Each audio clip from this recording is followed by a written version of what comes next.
Located just north of the Delaware Industrial Complex is a structure called the Red Lion Dike that was designed to keep flooding waters from penetrating land.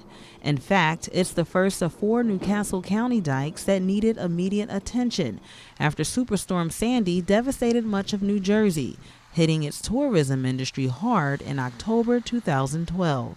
It raised the awareness in a way that it moved it from just being an environmental priority to being a public safety priority and being an economic priority. I mean, I think what we saw in Jersey is that when those systems fail, it doesn't just hurt the habitat and the wildlife and the beaches and things like that, but the families got displaced, the businesses that had to shut down. And so all of a sudden, it wasn't just a DENREC priority, it was a priority for the entire administration. As a result, state leaders, including Governor Jack Markell, immediately surveyed 5 vulnerable structures along the Delaware River: Army Creek, Broad, Gambacorta Marsh, and Buttonwood Creek dikes, which have suffered due to severe storms and erosion. The purpose of this dike is protection. It protects life, it protects property, protects businesses. They were not originally constructed for that purpose, but through time, buildings have been constructed behind them, and infrastructure and homes have been built behind them that now require their protection. Coastal hazards actually became apparent in Delaware after Hurricane Katrina devastated New Orleans.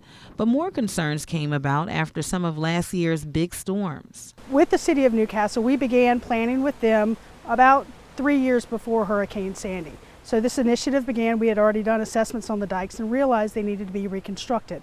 With Hurricane Sandy, the damage of the dikes became significantly worse. Now, erosion control fences and dikes are being reconstructed to protect against high waters. The goal is for all of them to be completed within a year or less, so the state, which is primarily funding these projects, is better prepared next season. The state legislators have put forth over $7 million for the reconstruction of these projects. There are some monies coming from FEMA because of the damage that occurred from Hurricane Sandy.